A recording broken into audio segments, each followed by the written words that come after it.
বৈশাখের শুরু থেকেই তপ্ত রোদে পুড়ছে জনপদ। কিছুটা স্বস্তি মিললেও দেশের তাপমাত্রা এখনও ৩৬ ডিগ্রির ঘরেই ওঠানামা করছে। জনজীবন যখন ওষ্ঠাগত, ঠিক তখনই স্বস্তির খবর নিয়ে এলো আবহাওয়া অধিদপ্তর।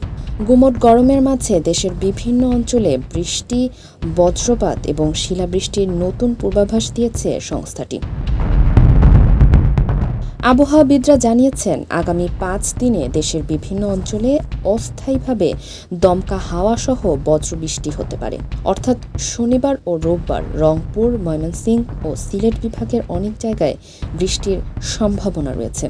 এছাড়া ঢাকা, রাজশাহী, খুলনা ও চট্টগ্রামের দু-এক জায়গায় বজ্রসহ বৃষ্টি হতে পারে। একই সাথে কোথাও কোথাও বিক্ষিপ্তভাবে শিলাবৃষ্টির বিষয়েও সতর্ক করা হয়েছে।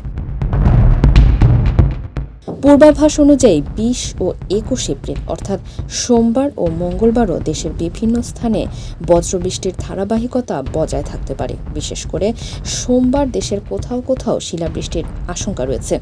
এ সময় সোমবার তাপমাত্রা অপরিবর্তিত থাকলেও মঙ্গলবার দিন ও রাতের তাপমাত্রা কিছুটা বাড়তে পারে। গত ২৪ ঘণ্টায় দেশের কিছু অঞ্চলে স্বস্তির বৃষ্টিতে ভিজেছে মাটি।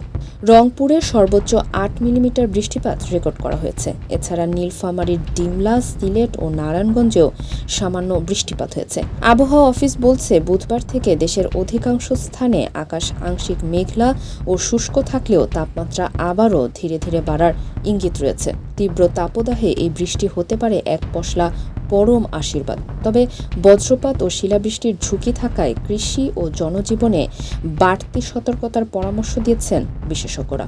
ফারিহা আহমেদ, মানবকণ্ঠ।